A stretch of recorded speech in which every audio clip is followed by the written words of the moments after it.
This is going to be a video tutorial on how to turn off push notifications on the Pinterest app.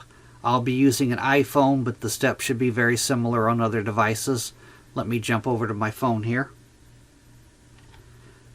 Okay, I have my phone opened up now. To turn off the push notifications for the Pinterest app, you need to do that through your device's settings. I'm going to tap on settings here.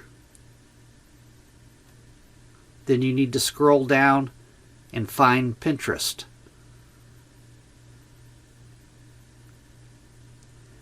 Right here is Pinterest. I'm going to tap on it.